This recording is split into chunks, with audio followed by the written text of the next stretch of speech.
Bueno, el día de hoy vamos a hablar, vamos a iniciar la parte de el álgebra multilineal. Hoy empezamos con la parte más fuerte de este seminario. De hecho, mi idea inicial era partir de la parte multilineal, pero un poco necesitaba algunas cosas de la parte lineal y no sabía el background de ustedes. Así que sé que los chicos, ustedes están entre quinto ciclo, incluso menos, cuarto, tercer ciclo, hasta décimo ciclo. Así que no sabía el background de ustedes, así que asumí que no sabían tanto álgebra lineal, así que inicié desde cero. Pero bueno, hoy ya sí empezamos la parte fuerte del curso y probablemente sí aquí inician muchas preguntas, porque esto técnicamente tensores, he visto que algunos chicos arrastran problemas de definición, incluso terminando, terminando toda la carrera, incluso en la maestría también arrastran problemas así de definición y malas definiciones. Ok. Y no quiero evitar eso. O sea, quiero que ustedes tengan una idea clara de que el álgebra multilineal es sencilla. Así como el álgebra lineal también es fácil, el álgebra multilineal también lo es. Tensores, productos cuñas, todo eso es fácil, todo eso va a ser fácil.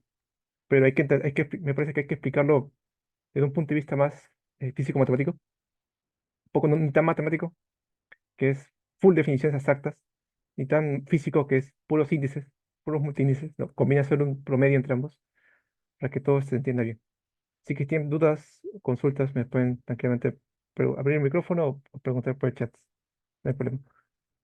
Bueno, entonces esta lección se va a estructurar de la siguiente manera. La primera parte va a ser una motivación, o sea, por qué estudiar álgebra multilineal y sus consecuencias también en física.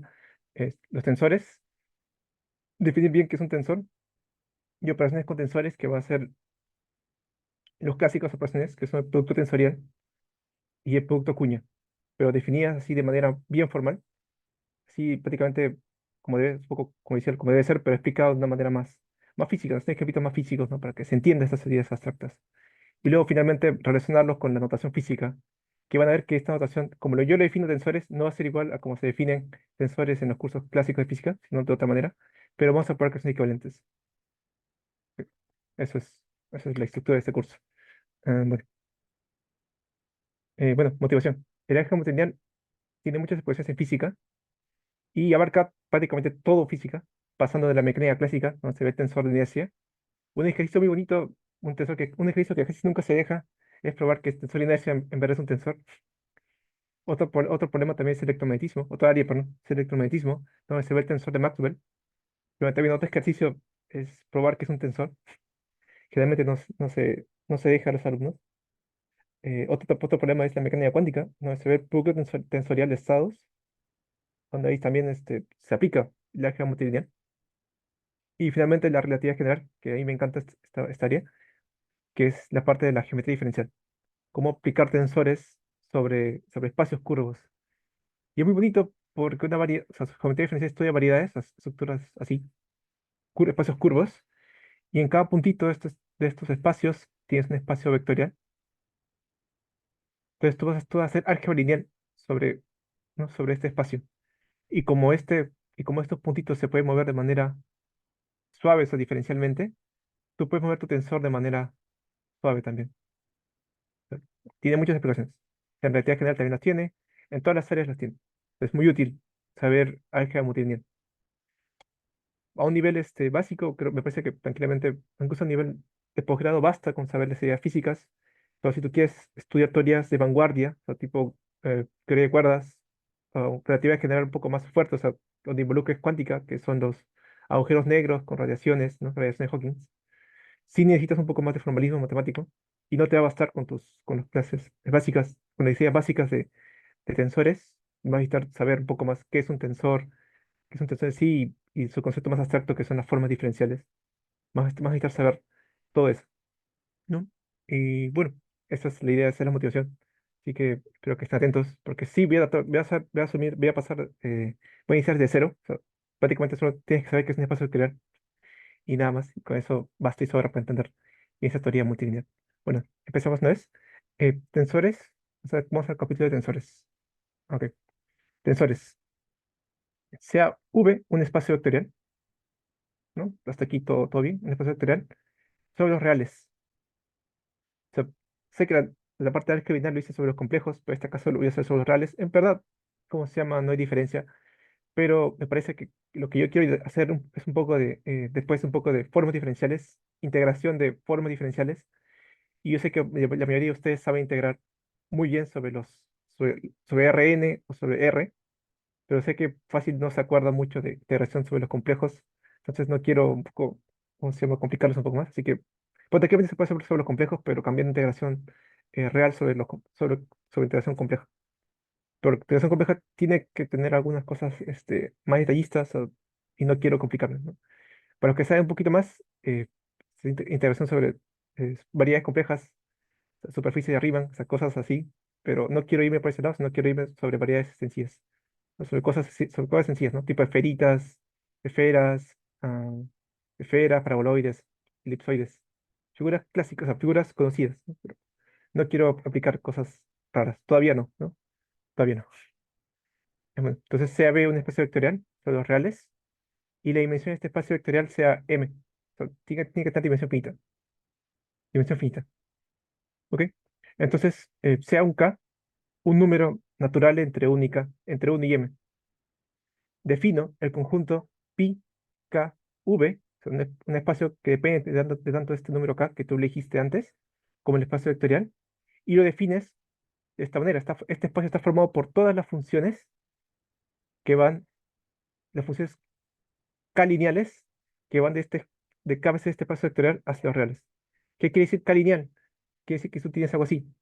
P1, o sea, acá hay K veces el espacio vectorial. O sea, hay K tuplas, ¿no?, de este espacio V, y acá tienes algo así, ¿no? B2, B3, y sí. Y ponte que una coordenada haya, por ejemplo, un BR más un BWR, y así sigue, ¿no? Hasta BK. Que sea K lineal quiere decir que va a ser lineal en cada uno de estos componentes. O sea, va a ser lineal en cada uno de ellos. O sea, esto va a ser igual a lo mismo, B1, B2, hasta BR, coma, hasta BK, más ah, lo que siga, ¿no? O sea, K lineal quiere decir que va a ser lineal en cada uno de los, ¿cómo se llama?, de los componentes. ¿Ok? Entonces, si yo defino el conjunto de todas estas funciones, ¿no? Defines este espacio y se llama el espacio ¿cómo se llama de funciones K-lineales, ¿no? Y ese espacio le voy a anotar por pi a la K de V. Depende tanto de este número K y depende tanto de este número y del espacio vectorial sobre el que estoy trabajando. ¿Ok? Y este espacio ¿cómo se llama? Y uno puede probar, ¿no?, que si tú defines, existe la suma ¿cómo se llama?, de funciones lineales, funciones K-lineales, tiene una suma, tiene una multiplicación por los reales, entonces se puede probar que este espacio en verdad es un espacio también vectorial. La cumple los 6 postulados de espacio vectorial. Suma, multiplicación, ¿no? Todas esas propiedades la cumple. Ok. Y lo curioso dice, bueno, ¿por qué estudié esto? Porque lo que pasa es que un elemento de este espacio se va a llamar K-tensor. O sea, los tensores ya están definidos. O sea, no necesito, ¿cómo decirlo?, usar índices para definir un tensor. Un tensor sencillamente es una función K-lineal. O sea, un K-tensor es una función K-lineal que va de tu espacio vectorial, ¿no?, que tienes que definir de antemano, hacia los reales. Ese es un tensor. Y para nosotros, a lo largo de estas dos sesiones que siguen, un tensor va a ser esto, una función K-lineal, o sea, que va a ser lineal en cada uno de sus componentes. ¿Ok? No sé, chicos, ¿hasta acá tienen alguna pregunta? ¿Todo bien? Sí, muy fácil, pueden decirlo. ¿Todo bien? Sí, o esa que voy a explicar. Si todo está bien, pongan en el chat todo bien. Y si algo no se entiende, prender su micro. Usar el chat. ¿Todo bien, chicos? ¿Hasta ahorita? ¿Todo bien? Hasta acá. La definición de qué es un tensor. ¿Todo bien? Todo bien, perfecto. Ok, entonces, bueno, claro, esto es un tensor, K-tensor. Y alguna pregunta natural es, bueno, esto es un espacio vectorial. ¿Cuál es la dimensión de este espacio? O sea, ¿cuál sería la dimensión de todo este monstruo, ¿no?, de espacio vectorial? ¿Cuál es la dimensión de este espacio? Y bueno, lo que uno puede probar es que la dimensión de este espacio en verdad es m, o sea, la dimensión del espacio vectorial, elevado ¿cómo se llama? Al k numerito, el numerito que fijaste, m a la k. Y creo que la mejor forma de darse cuenta de esto usando un ejemplito. Por ejemplo, sea v R2, ¿no? O sea, R2 es un espacio bien conocido. Y en R2 tomo una base, E1, E2. ¿Ok? E1, E2. Entonces, ¿cómo se comportarían las formas multilineales? En este caso, las dos formas multilineales. ¿Cuáles serían las posibles combinaciones que puedo tomar? Bueno, este phi va de R2 por R2 hacia R, ¿no? Es una forma de este estilo. Ok, entonces me doy cuenta que como este es multilineal, lo único que basta para conocer toda esta función es evaluar en la base. Entonces me doy cuenta que tengo que evaluar, para conocer todo phi, tengo que saber cuánto vale phi en E1, E1, E2, E1, ¿no? E1, E2, E2, E2, a todas las permutaciones posibles. Si yo conozco todas ellas, entonces prácticamente conozco phi, ¿no? Y una vez que cambie una de ellas, tendría otro phi. O sea, las funciones, las formas multilineales están totalmente determinadas una vez que yo fije una base, ¿no? Y las combinaciones de esa base me van a dar todas las posibles phi que pueda construir. Y en este caso particular tengo cuatro, ¿no? Tengo que phi depende, si tú me das estos cuatro numeritos, obtengo un único phi. Entonces, ustedes creo que ya con la cabeza de, ¿cómo se de, de inductividad, ustedes pueden construir, ¿no? Uno se puede imaginar qué pasa cuando tienes más elementos, ¿no? Por ejemplo, aquí tienes dos, o sea, ¿cuántas combinaciones hay? Acá hay cuatro, ¿por qué? Porque acá hay dos elementos en la base, ¿no? Cada, cada base, cada elemento de la base se puede, ¿no? Relacionar con otros, ¿no? E1 con E1, E2 y E2 con E1, 2. Entonces, si tuviera varios espacios vectoriales, podrías combinarlos también. Y el resultado final sería, ¿no? Sería la dimensión del espacio vectorial, que es el número de la base, del número de elementos que tiene la base, elevado a las cuantas veces se repite el espacio vectorial. Por eso M a la K. Por eso M a la K. Y por esa razón la dimensión de este espacio, el espacio, puede decirlo así, espacio tensorial, o de espacio de forma, o de K formas lineales, o de K funciones lineales, es M a la K, donde M es la dimensión del espacio vectorial que tú fijas ante término. Eso es así de sencillo. Creo que sigue después. ¿Qué sigue después? Sí, luego sí otra cosa. Pero hasta aquí, chicos, ¿todo bien? ¿Todo claro? Pueden preguntar lo que se les ocurra, pueden preguntar cualquier cosa de su imaginación. Como somos, no somos tantos, pueden preguntar, no sé, qué pasa en el espacio de Hilbert, o qué pasa si todo es infinita, cosas un poco más vanguardistas, sí, se puede preguntarlo. Pues si todo está bien, puedo echar todo bien, y yo continúo.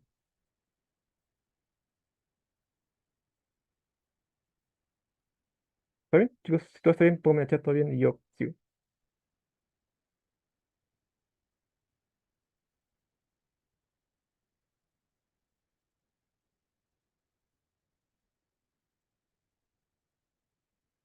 ¿Todo claro? Bueno, está bien, sí, sí. Bueno, entonces algo que, si bien esta es la definición matemática, y es más, ustedes se van a los libros de texto de matemática, la definen así tensor y ya son felices para siempre, ¿no? Pero ¿qué pasa? En física, esta es una observación que quise hacerla, y qué bueno que quede grabado, un poco para las generaciones futuras, que sé que van a valorar esto, es que generalmente en física se define tensor usando los índices, y definen tensor como algo que transforma como un tensor. Y no sé, vamos a mí cuando yo lo escuché como estudiante esa definición me pareció muy cíclica. ¿Cómo se define es algo que está sin, ¿no? Algo muy cíclico. Entonces lo que yo quisiera es justamente justificar por qué se define así, por qué en física definimos así.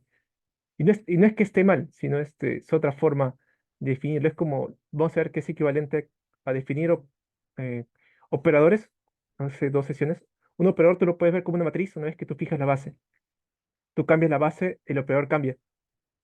Va a pasar igual, ¿no? Tú tienes un tensor que es una entidad, es una función, ¿no? Y si tú fijas una base, tú ese tensor lo puedes ver como una matriz, ¿no? O sea, más que una matriz, se llama multimatriz o matriz, ¿no? O multiíndices. Si tú cambias la base, el multiíndice cambia. Y ahí van a ser los famosos cambios de coordenadas, los tensores. Pero no se define así, no, se puede definir así, pero es una división mucho más rara. Y va a ser mucho más raro definir producto tensorial con los multiíndices. Incluso producto cuña con los multiíndices y es un horror definirlo así. Entonces, bueno, entonces quisiera un poco ahorita probar la equivalencia entre nuestra definición ahorita con la definición que se da en física. Creo que es algo que les puede interesar, o menos, ¿cómo se llama? Bueno, dormir tranquilos, ¿no? Entonces, bueno, esta definición va a ser equivalente a la que sea en física. Y me parece un poco la forma más elegante de verlo, es como un ejemplo, ¿no? O sea, quiero probar, ¿no? ¿Cuál es la relación entre, ¿no? entre tensores, ¿no? Y tensores como se ve en física, que es algo así, ¿no? Que apareció una matriz, ¿no? Y acá aparecen los índices viejos, ¿no? Algo así. O sea, ¿por qué se define así? ¿No? Quiero probar que mi definición es equivalente a construir eso. Entonces, fijemos V como R3, ¿no? R3. Y sea un tensor de grado 2. Un tensor, ¿cómo se llama? Aquí ahorita se puede generalizar, pero me parece que para que se entienda la idea, tomemos grado 2, ¿no? Ok. Otra vez R3 tiene una base E1, E2, E3, ¿no? Entonces, ¿qué va a pasar? Yo puedo definir, aquí viene la cuestión, yo defino los índices de un tensor, T y J. O sea, el tensor, como lo definimos acostadito, es una función que va de B por B hacia los reales. Ya. Este tensor, que es un tensor bien definido, es una función bien bonita, ya. A partir de él nace, tú puedes definir los multiíndices, sencillamente evaluando el tensor en los vectores de la base, ¿sí? NI, EJ, EJ. Perfecto. Y se dice, chévere, todo bien, te creo. Pero ¿qué pasa si yo en vez de tomar la base B, tomo la base B'? Esta otra base permite definir otros multiíndices asociados a ellos. O sea, los multiíndices dependen de la elección de la base. Entonces, yo puedo definir los componentes T' y J como T evaluado en la nueva base, ¿no? E J'. Entonces, quiero saber cómo se relaciona estos multiíndices con los de arriba, ¿no? ¿Cómo se relacionan estos dos? Entonces, ¿qué va a pasar? Lo que va a pasar es que, bueno, esto, en primer lugar, ambos son bases, ¿no? Entonces, E' y I ambos son bases, entonces puedo tomar una matriz, ¿no? Cambio de base. O sea, E' y lo puedes pensar como combinación lineal de los EJ, normalitos. Entonces, quiero saber cómo se relacionan los primas con los anteriores. Entonces, hagámoslo por la definición. O sea, todas esas transformaciones de tensores nace por definición, no es algo forzado, nace por definición. Entonces, ¿qué pasa? Si, ¿no? evalúo T y J', esto por definición es el tensor evaluado en la base I' y J'. Pero esto de aquí se puede escribir, ¿no? como combinación lineal de la base anterior. Entonces, en vez de poner I', pongo la base anterior. Y donde este símbolo es la suma, ¿no? EP, EQ. Están sumando. Entonces, ¿no? Después así. Entonces, como el tensor es multilineal, respeta tanto la suma del primer lado como del lado derecho. La sumatoria sale, y como estos de aquí son números, también sale en el tensor, porque el tensor es multilineal, respeta suma y producto. Entonces, ¿qué te queda aquí? Te queda el tensor evaluado en las coordenadas anteriores, de la base anterior. ¿Y este quién es? Este es las coordenadas PQ, o sea, las coordenadas anteriores. Entonces, aquí queda esta maravilla, que el tensor nuevo, bueno, las nuevas coordenadas, la nueva multiíndice del tensor anterior, se puede escribir como combinación lineal, donde acá aparecen estas transformaciones, ¿no? Cambio de coordenadas del tensor, del tensor anterior. Y estas ideas, así un poco pueden ser sencillas para álgebra lineal, se extienden de manera natural cuando uno ve relatividad general. Porque en relatividad general tú tienes una base, o sea, después de tangente tiene una base dada por estas cosas, ¿no? Entonces aquí sí. Y tu tensor tú también, análogamente, tú lo puedes definir, ¿no?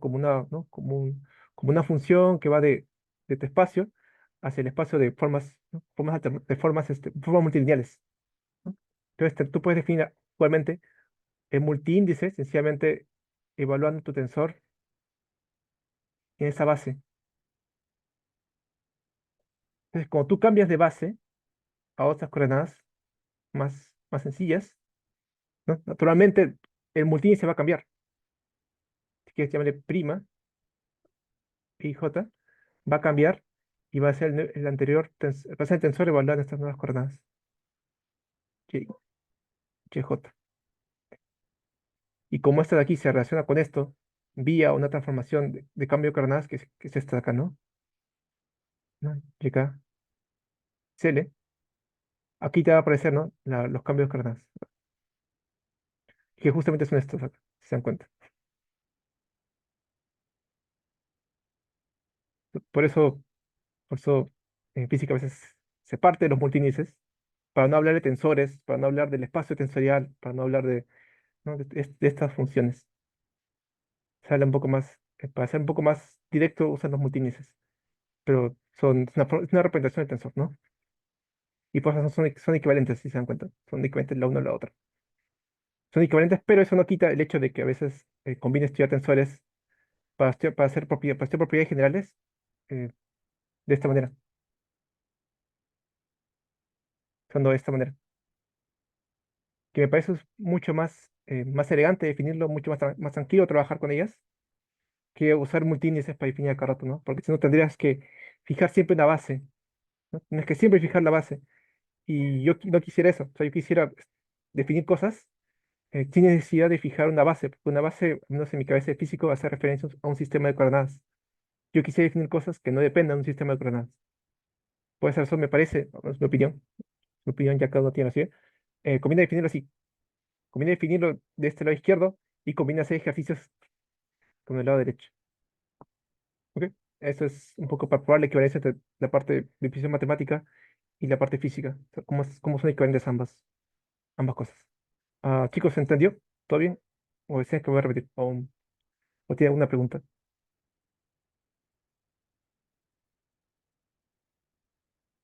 ¿Todo claro?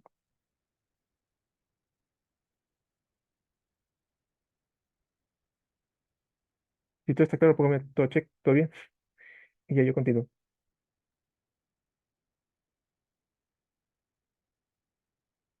Sí, todo bien, sí, me alegro.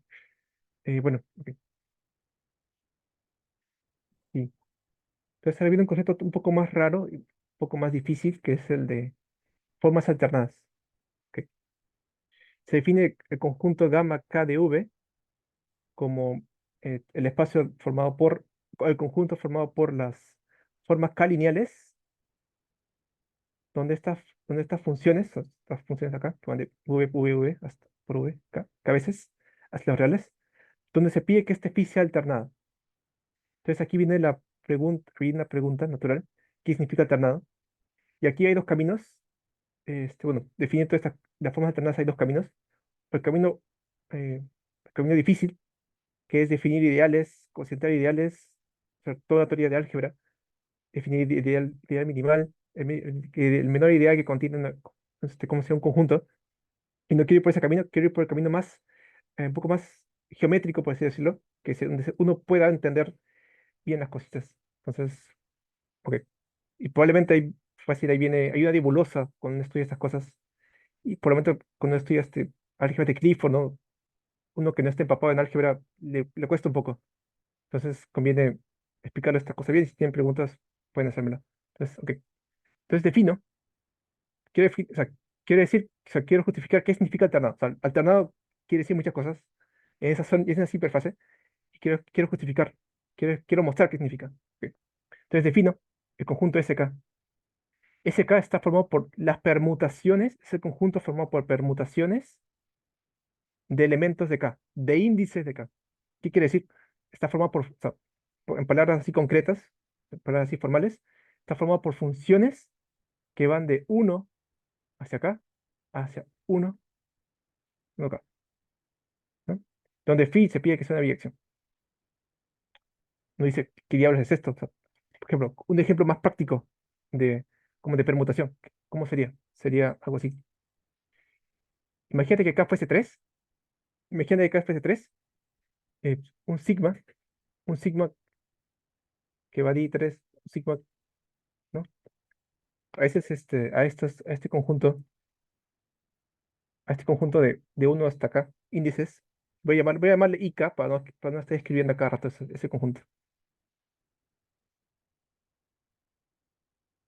Ok. Entonces, la forma más sencilla me parece darles un ejemplo. Entonces, defino, por ejemplo, el caso más sencillo, ¿qué pasa cuando K es 3? ¿Cómo se comportaría? ¿Cuál sería un ejemplito de? ¿cómo se llama? Una permutación de 3 en 3, de 3 índices en 3 índices en 3 índices. Sería, por ejemplo, un sigma 3, un sigma que va de I3 a I3, o sea, una función que va, que toma elementos uno, 2 y 3 y te devuelve uno, un elemento de uno entre 2 y 3. Y una función puede ser esta, ¿no? Este sigma. Esta función toma el uno y te lo manda al 3. Toma el 2 y te lo manda al uno.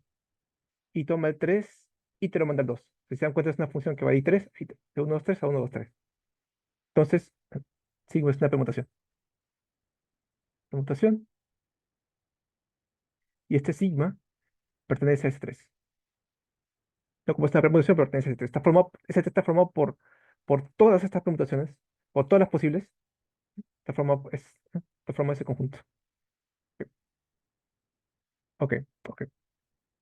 Entonces, algo interesante que se puede probar de manera sencilla, o sea, estoy siempre haciendo ejemplitos, es que toda permutación, o sea, permutar numeritos, es lo mismo, se puede expresar como una composición de transposiciones. ¿Qué es una transposición? Una transposición puede ser sencilla. Una transposición se define como intercambiar dos numeritos. Por ejemplo, tú tienes uno, 2, 3, 4. Una transposición puede ser cambiar uno con 3. Solo cambiar uno. ¿Ok? Entonces, ¿qué quiere decir esto de acá? Que cualquier permutación, o sea, cualquier cambio de índices se puede expresar como cambios, ¿no? Cambiar uno por uno, ¿no? Esto siempre se puede hacer. Y esto es muy sencillo de probar, ¿no? Bien fácil, incluso fácil de convencerse, ¿no? Ok. Entonces, ¿y por qué digo esto? Porque que esto se puede expresar así permite definir una propiedad interesante que se llama el signo de la permutación.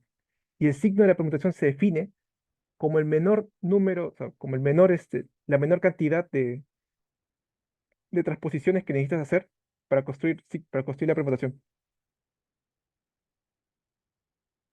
Se define el signo. O sea, el signo va a ser un numerito natural entre cero y los naturales, donde el signo es el menor número natural, tal que ¿no? Con ese número puedas construir la permutación. Aquí esta permutación está formada por transposiciones. Por eso, o sea, sé que cuando lo estoy por primera vez, ¿no? Sé que les cuesta. Sobre todo aquí se estanca un poco más porque no se nublan. ¿Qué significa eso de aquí? Es por permutaciones, transposiciones, se nublan. Y sobre todo definir el signo. Ahí también se nublan un poquito. Así que si tienen dudas, tranquilamente me pueden preguntar. Entonces, me parece un poco, para clarificar estas cositas, estudiar esto como un ejemplo. Imagínate que tengas la misma permutación de arriba, sigma que va de 1 a 3, 2 a 1 y 3 a 2. Y, ok, yo quiero expresar esto como una composición de transposiciones. Entonces me doy cuenta usando simple inspección que yo puedo definir, por ejemplo, este de aquí manda el 1 al 3, el 2 al 1 y 3 al 2, ¿no? El 1 al 3, el 1 al 3, esto manda el 1 al 3, este pasó para acá, este pasó para acá y este pasó para acá, ¿no? Entonces me doy cuenta que para construir esto, sencillamente tengo que, primero permutar el 2 con el 3, tendría 3 2 y luego permutar estos dos, ¿no? Entonces, este es lo que tengo así de manera informal, pero hay que probarlo, ¿no? Entonces me doy cuenta que o sea, me doy cuenta que si tengo la transposición T1, formada únicamente por cambiar el orden 2 con el 3, 1 con 1, 2 con 2 remando 3 y 3 al 2, y luego tengo T2 formado por cambiar el orden de 1 con 3, 1 a 3, 2 a 2 y 3 a 1, me doy cuenta que si yo compongo em, T1 compuesto con T2, obtengo justamente sigma. Y vamos a verlo, ¿no? O sea, por ejemplo, si yo evalúo 1, si evalúo el 1, T1 me lo manda 1, pero una vez que caigo en 1, T2 me lo manda 3. O sea, 1 lo manda 3, ¿no? Si yo evalúo el dos T1 me lo manda 3. Y aquí 3 me lo manda 1. 2 a 1. Y si evalúo 3, aquí 3 me lo manda al 2. Y este 2 me lo manda al 2. O sea, tengo esto. Y se encuentra, es lo mismo, forma de sigma. Entonces sigma se expresó como una combinación de cómo se transposiciones. Entonces aquí el signo, si quieren, el signo de sigma sería 2.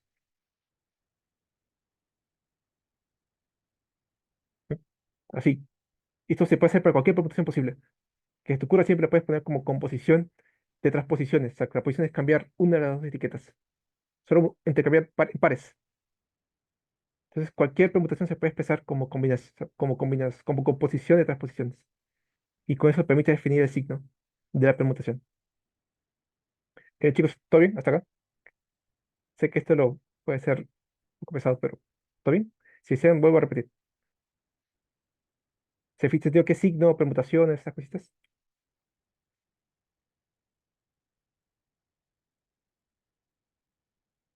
Repetir. Ok, ok. Ya. Entonces, partimos de acá. Sí, sí, Jorge, pero ¿qué parte? Jorge, la parte de permutas, de qué es una permutación, de qué es una, qué permutaciones, signo, ¿qué parte? ¿Qué parte, José? Jorge. O ese escribía todo. Normal. Si eres esto, normal, no hay problema.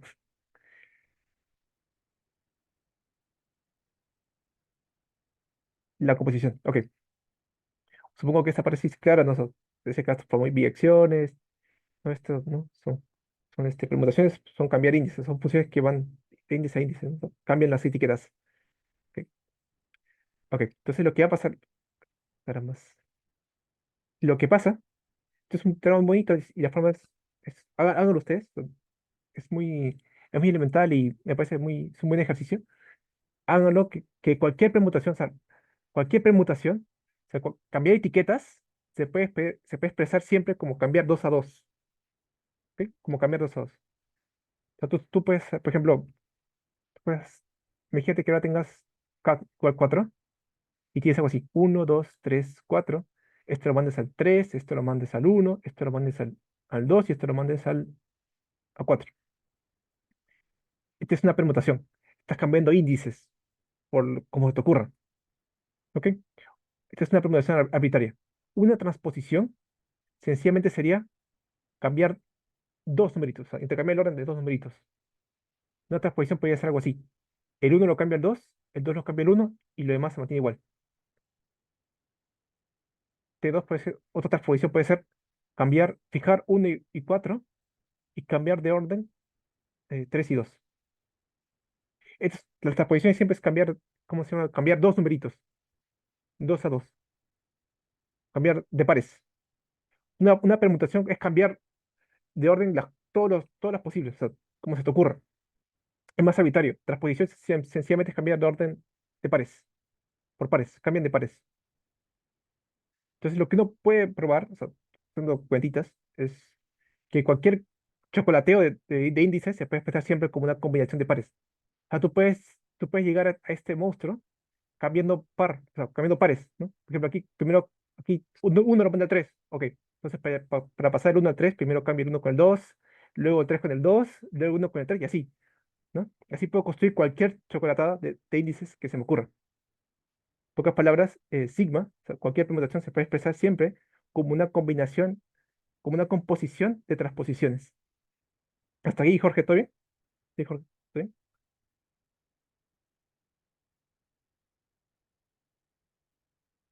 Sí. Ok. Entonces, ok, ok. Entonces, si te das cuenta, eh, claro, tienes cualquier composición, ¿ya? Pero siempre va a existir una composición menor.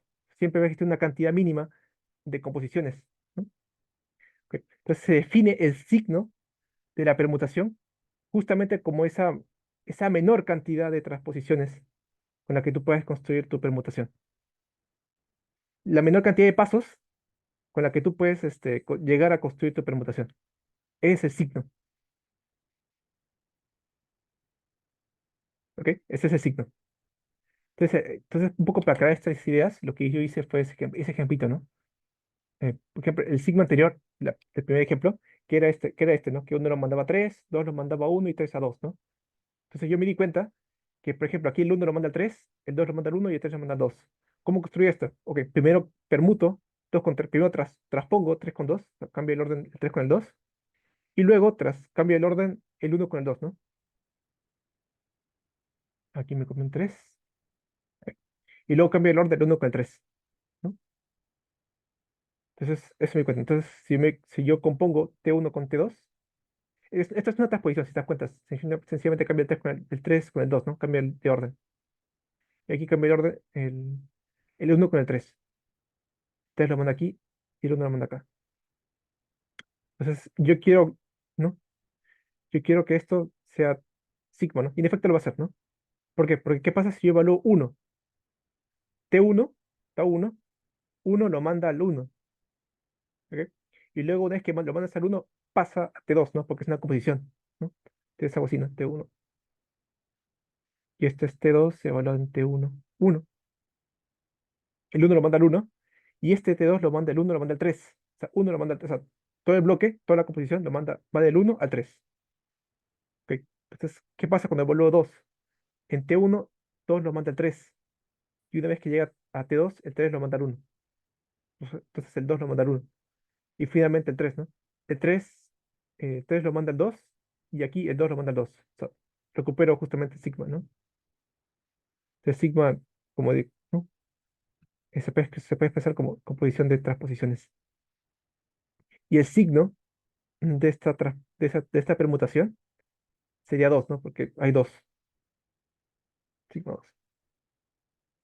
Ahora sí, Jorge, ahora sí, todo claro.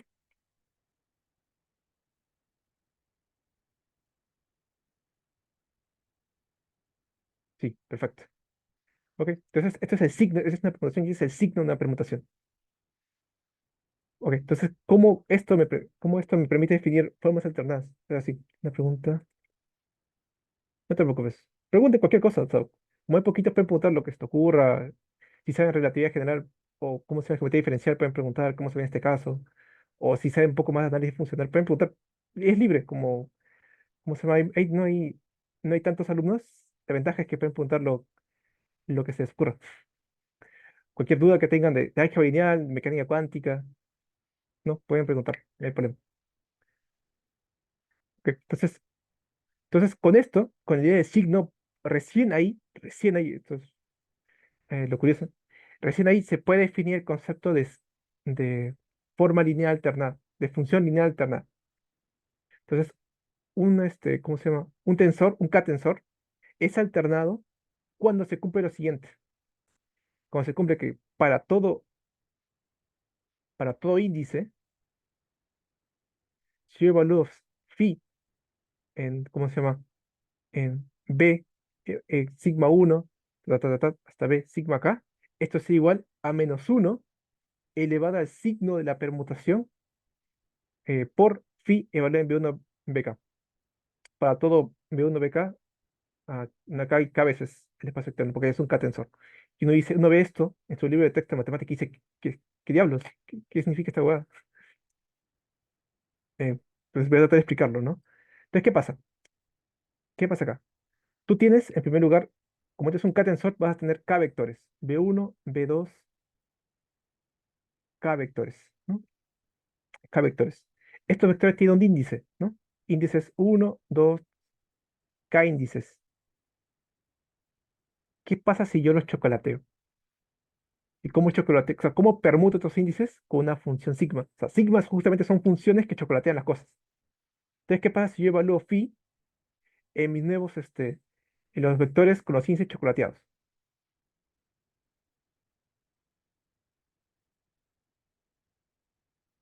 Si aquí aparece un -1 elevado a un signo de la permutación, que acá aparece un factor, ¿no? Que depende de la permutación que yo escoja, ¿no? Se dice que si se cumple esto, entonces mi tensor es alternado, mi K-tensor es alternado. Y esta es la definición alternada, ¿no? Como que tu tensor respetara, o sea, le importara el orden en la que tú tomas tus vectores. Un K-tensor alternado es así, se define así. Y ya se imaginarán, definir esto como multiíndices es horroroso, es pesadísimo, ¿no? Y no se le desea a nadie. Pero con esta definición es un poco más digerible. O sea, no digo que sea tan sencillo, pero es más digerible, ¿no? Porque se entiende un poco la cosa. Lo que está haciendo aquí es chocolateando los índices, y por el lado derecho aparece un -1, un signo, que va a depender de cómo los chocolatees. Si tú permutas, ahí viene, ¿no? Si tu signo es par, la función tu tensor no lo siente.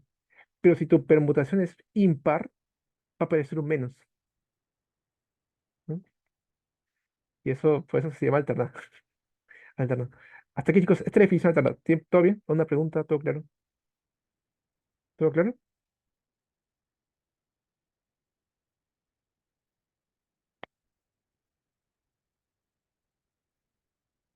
¿O desean que vuelva a repetir? Todo ok, perfecto. Ok. Entonces, algo que quisiera ver, quisiera preguntar al chat, ¿cuál sería la dimensión? O sea, si tú tienes, o sea, tú puedes, no puedes probar, ¿no? Que es también, ¿no? Como forma un espacio vectorial, ¿no? Es un subespacio vectorial de este espacio de acá, ¿no?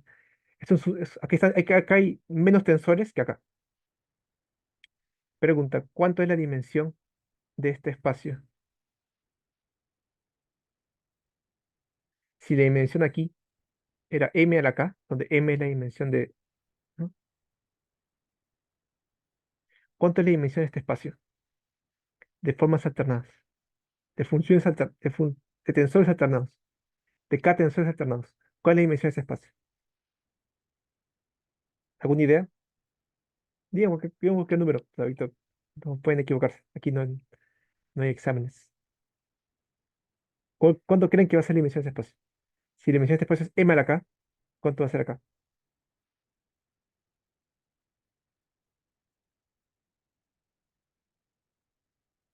A ver, a ver, a ver. Lo mismo, no va a ser lo mismo. Y vamos a ver por qué. A ver, otra pregunta, otra respuesta. Sí, combinatoria de K, combinatoria de K, no, de M en K. La dimensión es M en K. Sí, va a ser una combinatoria.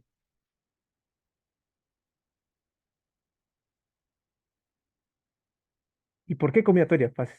Te preguntará Jorge. ¿Dónde aparece una combinatoria? ¿Cómo se disminuyeron dimensiones?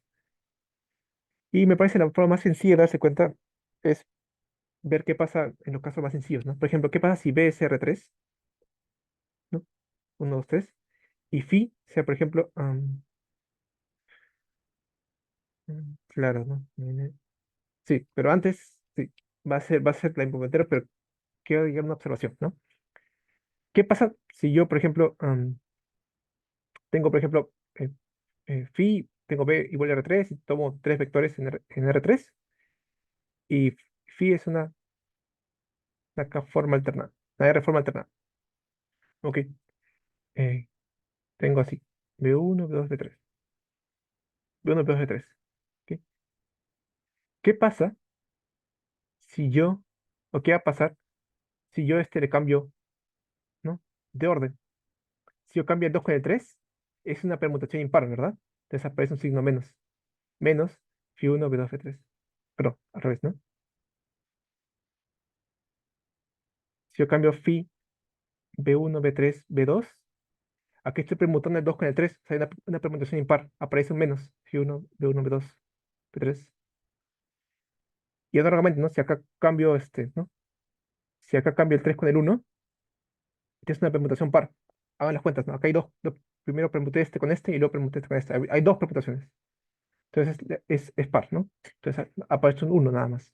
No hay signo. Pero ¿qué pasa si yo tomo esto?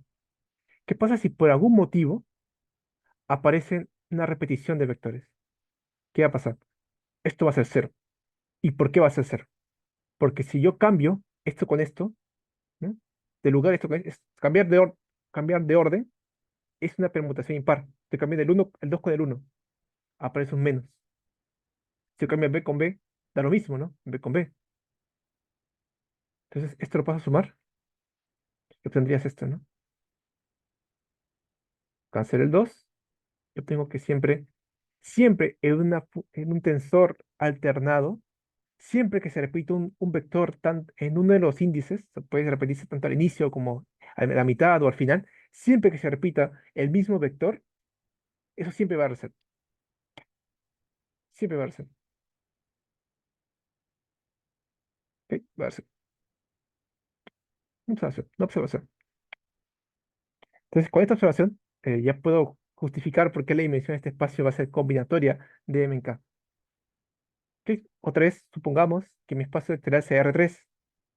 Entonces, siguiendo mi formulita, la dimensión de este espacio, de, de, de las dos formas alternadas, debería ser combinatoria de 3, que es la dimensión de espacio, en 2, ¿no? En este caso es 1, pero en este caso es 3, ¿no?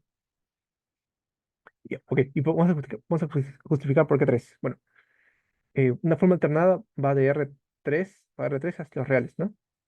Otra vez, una forma alternada está dentro, es un tensor también, o sea, es un dos tensor. Entonces, clasificar el tensor basta conocerlo en la base, ¿no? ¿Cómo se comporta el tensor en la base? Entonces tendría phi E1, E1, E1, E2, E1, E3, E2, E1, E2, E2, E2, E3, E3, E1, E3, E2, E3, E3. Ok, pero ¿qué pasa? Que como es alternado, esto de aquí se repite, cero. Aquí también se repite, cero. Aquí también se repite, cero. O sea, cuando son iguales, da cero. Ujú. Y me doy cuenta que, por ejemplo, 2 con 3, si yo conozco cuánto vale aquí, yo conozco cuánto vale acá, porque sencillamente es una permutación de índices, ¿no? Es un menos, nada más. Y normalmente, si yo conozco cuánto valen 3 y uno, conozco cuánto valen 1 y 3. O sea que en pocas palabras, para encontrar, clasificar totalmente a una forma alternada, basta conocerlo en cómo se comporta en un elemento de la base donde no se repitan índices. O sea, no importa el orden de, ¿cómo se llama?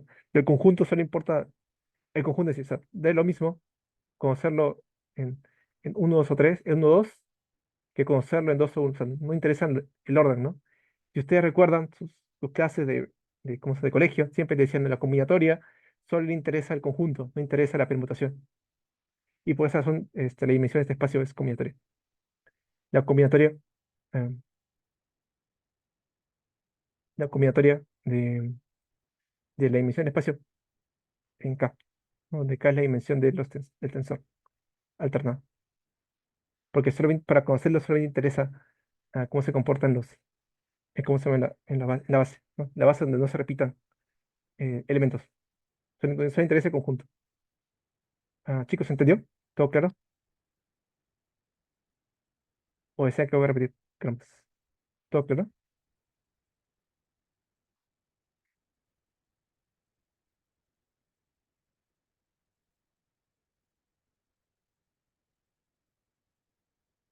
¿Está bien, chicos? ¿Está bien?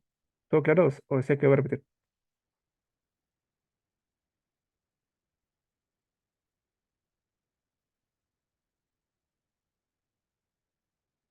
Está bien, perfecto. Perfecto. Perfecto. Ok, esa es la emisión esos son los tensores, tensores alternados, y ya está. Y una observación interesante. No, pero antes de la observación de convención, ¿no? Si aquí pones cero, cero de esto por convención se llama que esto de aquí sea R, sea el cuerpo donde está definido tu espacio vectorial, en este caso los reales. Y normalmente para sigma cero debe, quizás los reales. Ok, ok, ok. Entonces aquí viene lo interesante, o tal vez algo nuevo, o tal vez algo, para los que quizá un poquito más, algo no tan novedoso, pero bueno, cuando uno ve por primera vez es interesante. Por ejemplo, ¿qué pasa con este espacio? Un viejo conocido, P1B, o sea, las funciones que van de B hacia los reales, ¿no? Estas son las funcionales lineales. Por lo que hemos estudiado para determinar un funcional lineal, solamente basta conocerlo en la base, ¿no? O sea, si tu B tiene dimensión K, solamente basta conocerlo en la base, ¿no? Y ya lo tienes. ¿Ok? Perfecto. Pero ¿qué pasa? Bueno, esta es notación, una notación muy buena, me parece. Cuando tú trabajas sobre los reales, ponte R3, esto se le llama, ¿no? Funcional, ¿no? Funcionales R3. Y ¿cómo se llama? Entonces, como aquí tienes una base, tú también vas a tener una base, porque este espacio tiene la misma dimensión que tu R3, ¿no? También va a tener una base, va a tener una base de la misma dimensión que tu espacio original. Entonces, en teoría, tendrías tres, eh, ¿no? elementos de la base que forman L3. Pero, claro, tienes elementos, ¿no? Pero estos elementos de la base tienen una notación muy bonita y también muy, como decir, muy polémica, tal vez para los que uno ve esto por primera vez. La notación es esta: diferencial de x1, diferencial de x2 y diferencial de x3. O sea, los diferenciales en sí son funciones lineales, o si quieres, funcionales lineales, que van de tu espacio vectorial hacia los reales, ¿no? Son funcionales lineales, no son numeritos, no son numeritos, no son pequeñas cantidades. O sea que tenemos a veces ese sesgo, ¿no? De verlo como pequeñas cantidades que tú puedes dividir, pero en verdad no lo son. O sea, ah, son funciones que van de R3 a R, que van de R3 a R. Y por eso, técnicamente, no podrías dividir diferenciales porque estás dividiendo como si fueran funciones, como si estuvieras dividiendo matrices. No puedes hacerlo, o no deberías hacerlo, pero a veces que la notación a veces de la matriz es tan buena que es obvio, pero no deberías hacerlo. O sea, por eso se molestan cada vez que tú dices divides diferenciales, porque los diferenciales, en verdad, formalmente, son una base del espacio dual de R3 o de Rn, y son funciones lineales de R3 a los reales, ¿no? Que cumple esta propiedad, ¿no? Que si tú lo aplicas de XY con EJ, te da el delta de Kronecker IJ. Y dice, ¿qué me importa estas cosas, no? ¿Qué me importa estas cosas? Porque lo curioso es que vamos a definir también después el producto tensorial y el producto cuña. Y tú, para definir los tensores más grandes, esos tensores grandes siempre se puede escribir como combinación lineal de una base. Entonces, los tensores más grandes se van a escribir como combinación lineal de productos tensoriales de esta base, o también producto cuña de esta base. Y ahí viene la confusión. Van a aparecer estos símbolos de X de cuña Y, o de X tensorial de Y. Van a aparecer estos símbolos. ¿Por qué? Porque si no es un tensor grande, lo puedes escribir como combinación lineal de una base. Entonces ahí fácil, hay mucha confusión, mucha duda.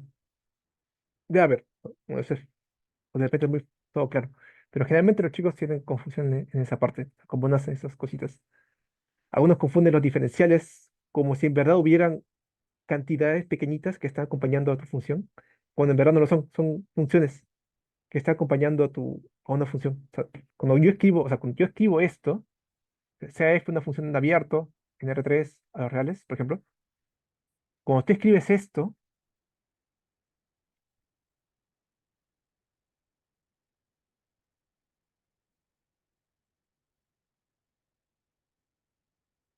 lo que estás diciendo es que esto de aquí, sé que la mayoría piensa que acá hay un pequeño incremento en X, aquí un pequeño incremento en Y aquí un pequeño incremento en Z. Y dices, ya, esta es una cantidad diferencial, ¿no? Un infinitesimal, ¿no? No, sí, puedes verlo así, pero formalmente lo que estás viendo acá es una función acompañando a un funcional, una función acompañando a un funcional. Entonces, esto sí que, ¿no? Si eres más purista, esto en verdad es una matriz o un operador lineal, ¿no? Porque es una combinación lineal de funcionales o de poderes lineales. Esto no es una cantidad, no es una cantidad pequeñita, sino más bien es un funcional lineal. Y como es un funcional lineal, vamos a ver que tiene propiedades también interesantes, integración, todas esas cositas.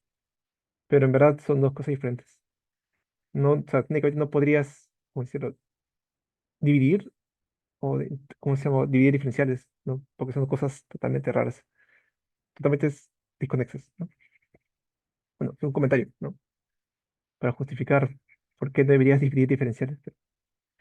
En la praxis sé que nadie lo hace, pero o no tomo en cuenta esas precauciones, pero ahora a este nivel, que la mayoría de aquí supongo que querrá estudiar cosas más fuertes, tipo cosmología, o ¿cómo se llama? O gravedad cuántica, o teorías un poco más vanguardistas, tipo ya Mills, ¿no? También, para modelar el estándar, sí necesitas saber a este nivel, de saber diferenciar las cositas. Y un poco la parte de dividir diferenciales debería morir en general de ciencias, Pero bueno, supongo que eso poco a poco va madurando las personas. Ok. Entonces ahora sí empezamos con operaciones con tensores. Am, entonces empezamos con lo más básico. Preguntas que se vienen más matemáticas, en ese caso ya las cosas no son operadores. Y si caen R3 son funcionales. Ah, si bien. Ah, y mi nombre es con J. J-I-M. O sea, mi nombre no te preocupes. Ya Gusan Reñek también se confunde a veces mi nombre.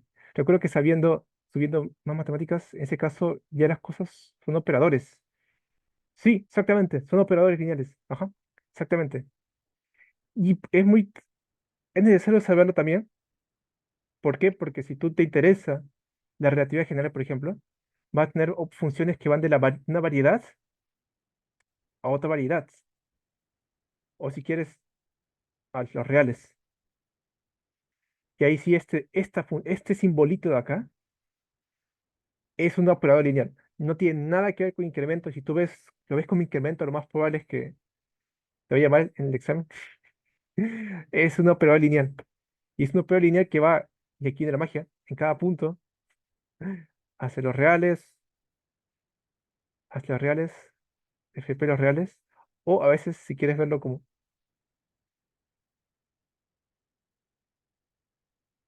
generalmente es así, o generalmente lo puedes ver así también. Y ahí agárrate, porque cuando tú estudias cosas así, esto es una variedad es algo, si no te es familiar, es un espacio curvo, tipo una esfera, por ejemplo. Va a tener muchas definiciones y muchas definiciones son isomorfas, o sea, son equivalentes. Y ahí tienes que saber un poco cómo se llama, cómo verte en ese espacio, cómo verte en ese ambiente, ese ambiente tan abstracto de cosas, de tensores, productos cuña. Ahí sí, un poco la intuición, sí sirve, pero sirve, como decirlo, después, una vez que has entendido toda la notación, has formalizado todos los conceptos, has definido bien las cosas, la intuición ahí sí nace de manera natural, ¿no? Lo digo un poco por experiencia propia. O sea que cuando ve por primera vez geometría diferencial así de manera abstracta, tiene que meterse un poco más con cosas de topología, abiertos, define el espacio tangente tan bonito que se define como curvitas. Ahí cuando ves de manera abstracta se ve como el espacio de funcionales lineales en un punto. Ya se ve muy, muy técnico, pero una vez que pasas toda esa nebulosa, es bien fácil de sacar intuiciones. Porque como es geometría, tú puedes, como decirlo, tú puedes verlo. Tú puedes ver las cuentas, tú puedes ver la curvatura, tú puedes ver cómo se curvatura positiva, cuándo es curvatura positiva, cuándo es curvatura negativa, cuándo es plano, qué significan los tensores, cuál es la consecuencia de un tensor, qué significa meterle un tensor a tu ecuación. O sea, tú puedes ver las cuentas, o sea, tú puedes hacer las cosas.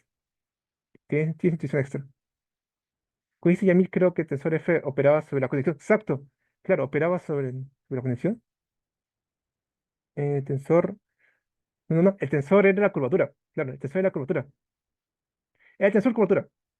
El tensor curvatura sobre el fibrado vectorial. Ese era el tensor de Maxwell. Un poco, y ahí es un poco cómo se complican estas cosas. Qué interesante es esa teoría que abarca muchas cosas. Aquí su compañera me pregunta sobre Yamils. Yamils es una teoría muy bonita, particularmente a mí me encanta, que abarca teoría cuántica de campos, cuantizar campos, mecánica cuántica,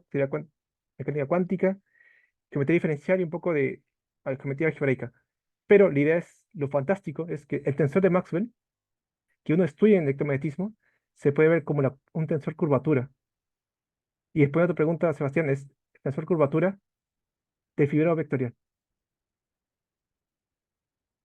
de este de acá. Y como es un tensor, es un invariante, ¿no? Y como es la curvatura, es un invariante isométrico también. ¿No? Tiene muchas propiedades, ¿no? Es muy bonito estas áreas. Creo que es un EDP. No te preocupes, no te toma tu tiempo. De hecho, lo escribí así, creo que lo escribí bien, pero si hay algo que no sé, que no, fácil, hay cosas que he obviado, que no les explico bien, tranquilamente puedes preguntar. No te preocupes. Jan, Jan creo que es un EDP. Jan Mises también, claro, se puede ver como un EDP también. O sea, ¿cómo decirlo? Da origen a un EDP. Y te lo explico así bien fácil. Tú, cuando haces geometría, tienes tu espacio-tiempo, y sobre ese espacio-tiempo tú defines una métrica, ¿no? La pseudométrica, ¿no? Por ejemplo, en relatividad especial tú tienes tu R4, tú tienes tu tensor de Minkowski, ¿no? Que es así, uno menos, menos, menos, menos, ¿no? En relatividad especial. Esto de aquí, tú lo quieres llevar a cosas más abstractas. Tú tienes tu R4 por una variedad, y tú tienes un pseudo tensor, o sea, tensor así con signatura, ¿no? Con menos. Tú te preguntas, una pregunta natural es, claro, esto es tu espacio-tiempo, ¿no? Te espacio-tiempo, lo que uno propone matemáticamente es que siempre va a existir una infinidad de métricas. O sea, siempre sobre este espacio-tiempo tú puedes definir cualquier, o sea, puedes dotar una métrica, cualquiera, que puede tener infinitas métricas. Pero entre todas esas métricas existe una, existe la métrica física. Al igual que Lagrange, que tiene varias curvas, la curva física es la que satisface una ecuación diferencial, parcial. Entonces, lo que pasa es que la métrica física va a satisfacer una ecuación diferencial parcial, ligada a una ecuación diferencial parcial. Y esa ecuación diferencial es la ecuación de todas las ecuaciones de Einstein. Ok, y análogamente con Yang-Mills, tú puedes tener eh, una curvatura, tienes varias curvaturas, y la curvatura que satisface, no, o sea, claro, la conexión, en este caso el tensor que va a satisfacer las cosas físicas, va a venir de una ecuación diferencial parcial. Otra vez una ecuación diferencial parcial, sí. Y así se conoce generalmente para los casos más sencillos, que son para los casos más sencillos que es U1, SU2, ¿no? Y SU3, que y modelan las interacciones, ¿no? ¿Cómo se llama? Estos dos electrodébil, y esta es la fuerza fuerte. Pero salen de ecuación diferencial, salen de geometría, pero hay mucho background ahí. Pero eso, sí, es muy bonita esa teoría, muy historia, muchas esas teorías, esas cosas. Sobre todo que meten cosas así, geometría diferencial con matemáticas, con cosas físicas fundamentales, es bien bonito, ¿no? Y es muy fácil de ver, y lo curioso es que puedes, ¿cómo decirlo? Tienes la intuición. Como hay geometría, puedes verlo. Puedes ver qué está pasando. ¿Qué pasa si? Igual que en el electromagnetismo, ¿no? O sea, si tú le metes un campo eléctrico, tú más o menos sabes qué va a pasar, ¿no? Si tú metes un campo magnético, sabes que, por ejemplo, una partícula va a rotar. Tú puedes intuir qué va a pasar. Bonito, o sea, casi lo mismo. Ok. Ahora sí, después de esta buena divagación, que está bien, o sea, pueden preguntarlo. Este es un espacio para que ustedes pregunten, ¿no? Normal, no hay problema. Entonces ahora sí pasamos con operaciones con tensores. Ok, ok. Entonces empezamos con el más básico de todos, que es el producto tensorial. Entonces, ¿cómo se define el producto tensorial? Que han visto o que van a ver más adelante en mecánica cuántica. Se define así. Así, vamos a definir de manera formal. Sea phi un K-tensor, y sea bar phi, no sé si es al revés, pues, como un L-tensor, defino el producto tensorial de estos dos. Esto de aquí va a ser un K más L-tensor. La intuición. Tiene sentido de que definir, ¿no? Que si yo producto dos tensores, él me da un nuevo tensor cuyo grado sea la suma de ambos. Tiene sentido, ¿no? ¿Y cómo lo defines? ¿Sea una definición muy abstracta, muy formal, ¿no? No, se define de manera sencilla, y se define así. Esto, como es un K más L tensor, debe recibir K más L vectores, porque un tensor y cogía por ejemplo, un K tensor recibía K vectores, ¿no? Y esto era un número real. Un K más L tensor debe recibir K más L vectores. Entonces, ¿qué significa aplicar esto sobre un K más L vectores? Sencillamente es los K primeros que vayan con phi, y los L últimos que vayan con bar phi, ¿no? Este es K y este es L. Y nada más. Y este producto no es un producto, son números reales, es un producto de los reales. Así de sencillo. Y así de simple. Es el producto tensorial. Se complica. La definición puede definirlo también como multiíndices, pero la definición se complica. Se complica, es mucho más pesado. Pero cuando usas esta definición, es mucho más sencillo definir las cosas. Esa es la ventaja de hacer definirlo por esta manera.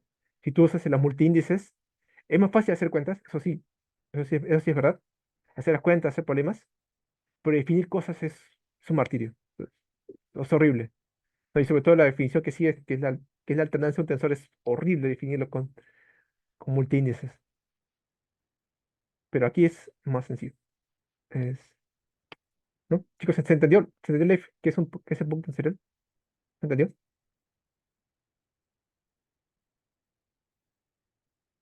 O decía que voy a repetir.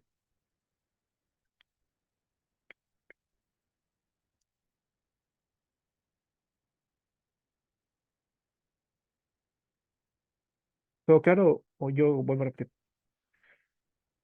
Estoy bien, perfecto. Ok, perfecto. Eh, y notemos también que nueva propiedad es que el producto tensorial es asociativo. O sea, da lo mismo primero hacer phi con bar phi o con esta función de aquí, ¿no? O sea, el orden tú lo puedes ocupar como tú quieras. Y vamos a probar, ¿no? O sea, es papelito. Si yo solo producto tensorial de estos tres tensores, este es K, L y este es P, esto me va a dar un tensor de orden K más L más P. O sea, esto de aquí va a recibir K más L más P vectores. Ya. Esto por definición, eh, ¿no? Esto aquí este es K, este es L y este es P. O sea, esto como es un único bloque, esto es un tensor de K más L. Este va a recibir K más L vectores y este va a recibir P vectores. ¿Sí? Pero esto también por definición, esto es, los primeros Ks van con phi, los otros van con bar phi y esto, ¿no? Y estos son todo productos en los reales, ¿no? Y como los reales, productos de números reales, es asociativo, yo puedo cambiar el orden. El primero agrupo esto, este con este, ¿no? Y nada más, ¿no? Entonces, si agrupo este con esto, sencillamente me doy cuenta que acá hay K vectores y acá hay P. Entonces, esto es lo mismo que ¿no? Esto es lo mismo que producto tensorial de phi, ¿no?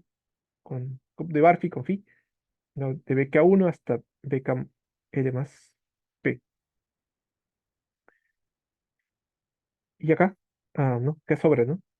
Entonces, me doy cuenta que acá hay vectores y acá hay, ¿no? Acá hay L más P, ¿no?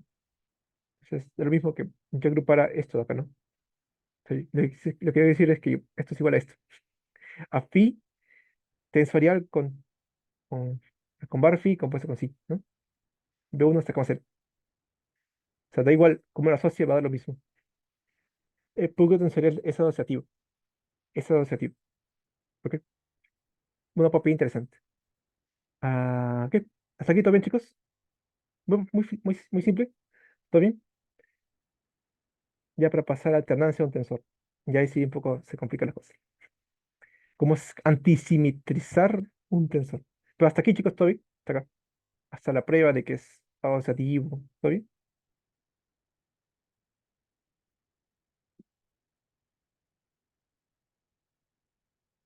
¿Todo bien? Puedo meter todo bien. Easy. Claro, sí. Ok. Aquí, aquí donde empieza la cosa. Ok. Entonces vamos a definir la alternancia de un tensor. ¿Qué pasa? Que generalmente los tensores, si se acuerdan, son cosas muy fáciles de manipular, muy sencillitas. Para este nivel lo hemos explicado, me parece, de la manera más sencilla posible. O sea, ya saben que es un tensor formalmente y saben cómo se relaciona con las cosas, con lo que hacen en física, ¿no? Son dos cosas, se pueden cambiar, de cambiar, ¿no? Y depende en qué curso estés, usa la notación que tú quieras, ¿no? Que más te convenga. Ok. Pero lo curioso es que yo quisiera, a partir de un tensor, construir un tensor antisimétrico o alternado, un tensor alternado, ¿no? Con todo lo que eso significa, ¿no? Que si yo evalúo en una cantidad de tensores y yo les cambio las etiquetas, me aparezca -1 al signo de la permutación, ¿no? Aparezca eso. Yo quisiera eso. Yo quisiera antisimetrizar un tensor. ¿Se podrá? La respuesta es sí. Y se llama alternancia a un tensor. Y definirlo es sencillo. Me parece un poco, no, es sencillo definirlo, fácil convencerse que es antisimétrico. Creo que requiere una demostración, pero no es nada otro mundo. Y me acuerdo que esto sí tiene aplicaciones en física cuando se estudia mecánica cuántica un poco más avanzada. No sé si se han llegado hasta el séptimo postulado de la mecánica cuántica, si tú tienes espacios, ¿cómo se llama? Partículas eh, idénticas, ahí aparecen estas cosas. Principio de Pauli, todas estas cositas. Ahí aparece, ¿no? En mecánica cuántica. Sí, sí, sí, sí, doy fe.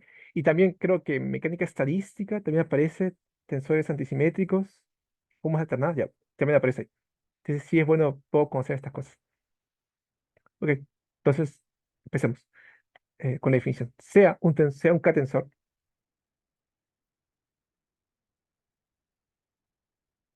am, la alternancia también va a ser un K-tensor,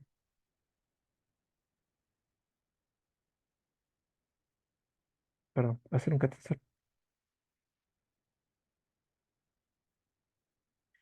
¿no? Pero yo quiero que además de ser un K-tensor, sea un tensor antisimétrico, ¿no? O alternado. Entonces, ¿cómo lo defino? Bueno, sencillamente eh, escojo em, K vectores, porque es K tensor, K vectores, y lo defino así, igual al uno entre K factorial, o sea, 1 entre este bicho, sumatoria, por la sumatoria sobre todas las posibles permutaciones, sobre todos los cambios de etiquetas, ¿no? ¿Y qué estoy sumando? Estoy sumando menos uno al signo de todas las permutaciones, signo de la permutación, evaluado en tensor en esa permutación de índices. Y después estoy sumando sobre todas las posibles cambios de etiquetas con su respectivo signo y dividiendo entre el uno entre k factorial. ¿Ok? Es una fórmula muy pesada de digerir, pero lo que uno puede probar, y vamos a probar, es que en verdad esto acá es en verdad un K-tensor alternado. Es un K-tensor alternado. Y su prueba me parece un poco sencilla, pero tal vez es sencilla, pero fácil un poco de perderse. Es fácil perderse en los detalles. Bueno, vamos a probarlo. Y me parece que solamente haciendo la prueba uno se convence de por qué aparecen estas cositas. Me parece. Que prueba. Esto aquí es un K-tensor. Demostración. Sea pi una permutación cualquiera. Fijo una permutación, ¿no? Si en verdad esto fuese un tensor alternado, debería obtener esto, ¿no? T de B1 pi de uno. Cuando yo evalúe esto, debería salirme menos uno al signo de pi, ¿no? Por la alternancia de t en B1 hasta BK, ¿no? Debería salirme eso. Y vamos a probar que en efecto sale eso. ¿Ok? No, entonces alternancia de B evaluada en esta permutación. Por definición de alternancia, esto es igual a, a 1 entre k factorial, sumatoria, ¿no? Sobre todas las posibles permutaciones de este bicho, ¿no? Aquí en vez de uno, ¿no? Arribita va el sigma uno, sigma k, por eso acá aparece, ¿no? En vez de uno va sigma uno y acá sigma k. Entonces me doy cuenta que abajito puedo escribir pi compuesto con sigma uno y aquí pi compuesto con sigma k. Ok. Entonces aquí hago un artificio, o un truco de magia, por decirlo, de una forma también elegante de decir que es un artificio. Me doy cuenta que si yo multipongo menos signo de sigma al signo de pi por menos uno al signo de pi, tendría dos veces, ¿no? Tendría algo par. Esto da uno. Lo puedo hacer. Entonces, digamos, pongo eso, ¿no? ¿No? Porque esto da uno, ¿no? Se dan cuenta. Pero ahora agrupo esto con esto y obtendría menos uno, ¿no? Signo de pi por signo de sigma. Y uno puede probar, ¿no? Que todo este bicho, como son permutaciones, esto es igual a menos uno al signo de pi compuesto con sigma.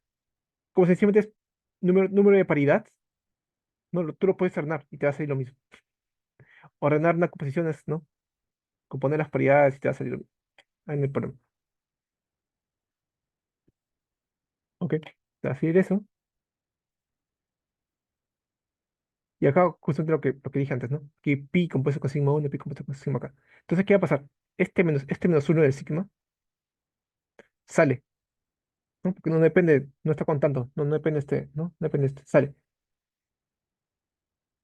Te va a salir esto y ahí te va a quedar esto, ¿no? Te va a quedar menos uno de sigma de pi compuesto con sigma, b pi compuesto con sigma, p compuesto con sigma, sumatoria sobre todos los sigma. Que hasta aquí, hasta acá, quiero saber si hasta acá todo está bien, hasta aquí. ¿Se entendió? Hasta acá. Porque luego viene el argumento final, el remate. Pero hasta acá, ¿todo bien? Chicos, ¿todo bien? ¿Preguntas? No, todo claro.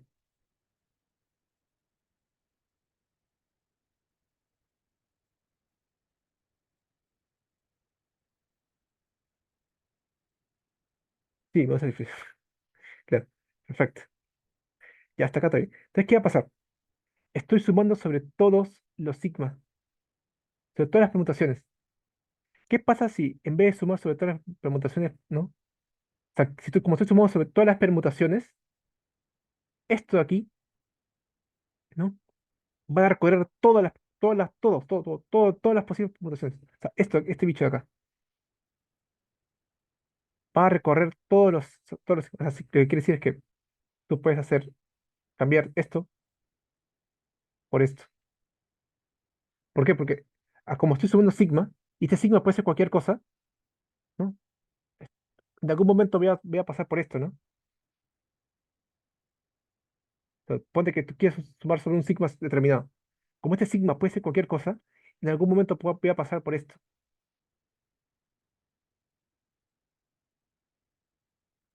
Y te va a quedar menos uno, el sigma cero.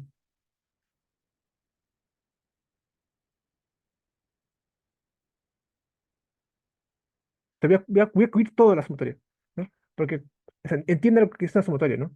Estoy sumando sobre todas las posibles, la definición de alternancias, estoy sumando sobre todas las posibles permutaciones de índices, ¿no? Estoy recorriendo todas las permutaciones de índices, ¿no? Entonces, que yo tenga, que yo tenga al frente una permutación más, no importa, porque como voy a sumar sobre todo, a fin de cuentas, voy a recorrer lo mismo. Entonces, ¿qué quiere decir? Que esto de acá, que este bicho, no es más que la alternancia del tensor en B1, PK, ¿no? Porque voy a recorrer lo mismo, y se dan cuenta, ¿no? Que voy a recorrer lo mismo, claro, y aquí entra, no se olviden de este factor, ¿no? Voy a integrar factor. Entonces me quedaría menos uno al signo de pi por alternancia del tensor B1, B2, PK. En pocas palabras, eh, la alternancia de un tensor es un tensor antisimétrico. O un tensor antisimétrico es un tensor alternado. Es un K-tensor alternado. ¿Se entendió, chicos? ¿Se entendió? ¿Todo bien?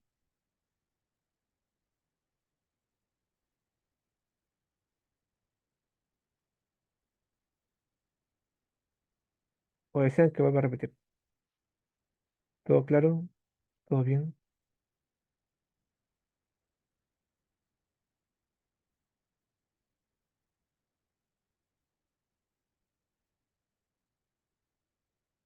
¿Todo está bien? Póngame todo bien si todo está mal. Sí, ok. Yo te pregunté y creo que estabas correcto con acá. Acá sí estabas bien, ¿no? Perfecto. Creo que estabas bien. Hasta acá sí me voy a seguir. Ok, entonces tenemos esto aquí, ¿no? Entonces, ¿qué más? Tenemos una sumatoria sobre todos los índices. Sobre todos los índices. Ok. Yo quiero convencerte de que esto en verdad es la alternancia, ¿no? El tensor original. ¿Y por qué te lo digo? Porque la alternancia de un tensor es un índice factorial, o sea, el mismo índice, el mismo coeficiente que aparece ahí en el problema. Y aquí estoy sumando, o sea, estoy recorriendo los test, los test evaluados con todos los posibles cambios de etiquetas acompañados de su respectivo signo. Estoy barriendo como todos los posibles cambios de etiquetas con sus respectivos signos. Entonces, ¿qué está pasando aquí? Tengo una permutación al frente, ¿no? Tengo un pi. Pero ¿qué pasa? Como este sigma va a barrer todas las posibles permutaciones, voy a recorrer lo mismo. ¿Te das cuenta? Como esto de aquí va a barrer todo, en algún momento, por ejemplo, voy a pasar por la inversa de pi compuesto con un sigma arbitrario, ¿no? O sea, voy a barrer siempre, voy a cubrir todo lo mismo, voy a recorrer lo mismo, si te das cuenta. O sea, que hay un pi al frente, no me limita, voy a recorrer siempre lo mismo. No sé si te convencí ahora, este, Jorge. Sí, perfecto. Entonces, esto aquí es la alternancia y aquí el signo. Y así termina la demostración. Entonces, hay un que se puede preguntar, si se han dado cuenta, ¿por qué se incluye el k en un k factorial? No se usó para la prueba, ¿no? Y entiendo que el signo aparezca, pero ¿por qué k factorial? Entonces, lo que pasa es que si tú se le pone k factorial por un motivo técnico. O sea, si tu tensor, por ejemplo, si tu tensor y tu k tensor, ¿no? ¿No? Ya fuera antisimétrico, ¿no? Si uno hace las cuentas, se prueba que la alternancia de un tensor antisimétrico es el mismo, porque el signo va a salir y ¿cuántas veces va a salir? K factorial, entonces va a ser lo mismo, para que cancele ese factor este. Entonces se pone ese K factorial para que en el caso de que tu tensor ya sea antisimétrico, coincida con la alternancia del tensor. Detalle técnico, pero muy crucial. Ok, entonces ahora sí llegamos un poco ya a la parte final. No sé, ah, hemos pasado un poco rápido. Eso me parece bueno, pese a que nos hemos demorado mucho incluso a iniciar, pero me alegra que hemos llegado. Eso quiere decir que han entendido y da más espacio a preguntas. Eh, ¿Qué es la definición de que producto exterior? Es el producto cuña, ¿no? El producto cuña que probablemente, como digo, si ustedes ponen a Wikipedia, ¿no? Y quieren definir el producto cuña, o ver la definición del producto cuña, una definición así pesada para alguien que no conoce, no tiene background de álgebra, o sea, que no sabe el lore de álgebra, un poco le va a costar, porque habla de saber ideales, el menor ideal, ¿no? Ideal cociente, ideal minimal, concentrar ideales, concentrar álgebras con ideales, o sea, es pesado verlo así por primera vez. Pero curioso es que el PUC exterior también se puede ver si tú haces o sea, tú trabajas con multilineal. Tú puedes definir el PUC exterior de manera mucho más fácil o puede ser mucho más geométrica, o sea, más fácil de poder visualizarlo, ¿no? Es mucho más sencillo de poder verlo. Y la definición es la siguiente: sea un K-tensor y un L-tensor, defino el producto cuña de dos tensores o el producto exterior de dos tensores como un K-tensor.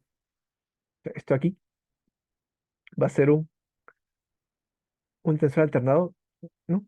Del, con rango de la suma, ¿no? Así todo normal, ¿no? Pero ¿cómo defines esto aquí? Bueno, sencillamente uso la alternancia. ¿Y cómo lo defino? Sencillamente como K más L factorial entre K factorial, factorial, entre L factorial, ¿no? Entre K factorial y L factorial. Cuestión de, ¿no? Cuestión de cosas porque no se repitan. Y aquí eh, aparece esa alternancia que definí arribita. ¿La alternancia de quién? Del producto tensorial de phi con bar phi. Y eso tiene sentido. O sea, un poco, si se dan cuenta. Phi es un K-tensor. Bar phi también lo es un L-tensor. Su producto cuña es un K+L tensor. A un K+L tensor yo le saco la alternancia, se convierte en un K+L tensor alternado, ¿no? Es un K+L tensor. Y estos son coeficientes, ¿no? Para evitar ambigüedades, ¿no? Repeticiones. Pero eso es, si se define el producto cuña. Es algo muy fácil de ver. Que digo, si ustedes están con Wikipedia acostado en su celular, ven producto cuña, ahí sí se asustan. Van a ver cosas ideales, cosas ideales, pero así se puede ver de manera más sencilla y mucho más digerible, ¿no? Que como se ven en Wikipedia o en los libros de texto de mate cuando ve por primera vez estas cosas, ¿no? Quiero hacer una pregunta sobre producto cuña. ¿Todo bien? ¿Un comentario? O todo está claro.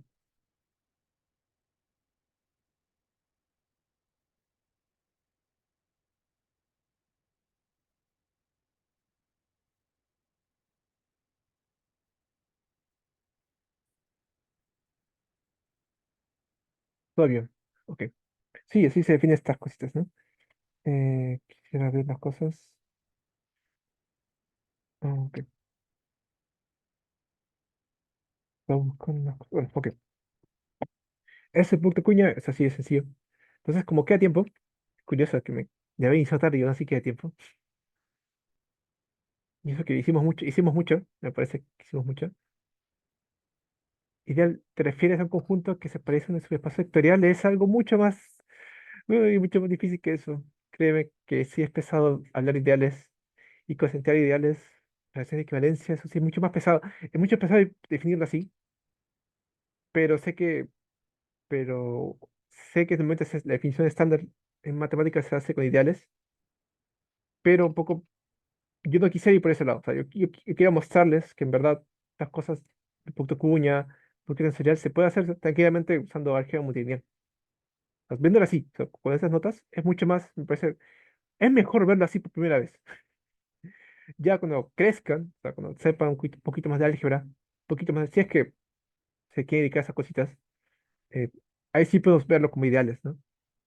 Pero me parece incluso que para hacer geometría diferencial, tampoco necesitas verlo como ideales.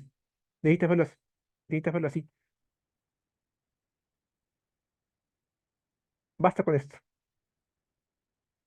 No necesitas verlo como ideales. Puedes verlo así nada más. Ideales es poco para complicarte la vida. Si quieres verlo así. Pero me parece que así es más sencillo y es mucho más fácil entenderlo. Porque tú te han seguido estas cuentas. Han seguido las cuentas, ¿no? Han visto las demostraciones, un poco para que se convenzan, ¿no? Pueden hacer ejemplitos, mucho más fácil de verlo. Claro, con ideales es un poco más pesado. Es mucho más pesado, pero es más elegante definir las cosas. Sé que salen dos líneas, pero conviene verlo así, ¿no? Un poco más entendible, o sea, por primera vez. Ok, ok. Pero algo que quisiera mostrarles, y es algo que probablemente escuchen, es que, claro, porque hay tensores, o sea, hemos definido tensores, ¿no?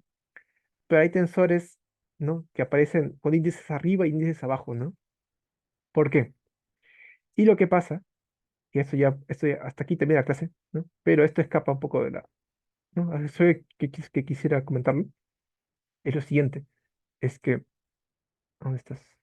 Estás. O sea, tú puedes hacer lo mismo, repetir exactamente lo mismo. O sea, tú puedes definir, tú tienes este espacio vectorial de dimensión finita, de dimensión m. El espacio vectorial, tomas el espacio dual, que va a tener la misma dimensión que el espacio original. Tú puedes definir ah, un K como R tensor. O sea, puedes definir una función que hace esto, que va del dual, ta, ta, ta, dual, un, punto, cerrar. Donde acá haya R, R veces, y acá haya, no sé, S veces, ¿no? Y si tú escribes ese tensor así, ¿no? Usando la base del dual, aquí, que sería de x1, de xy, de xj, y uno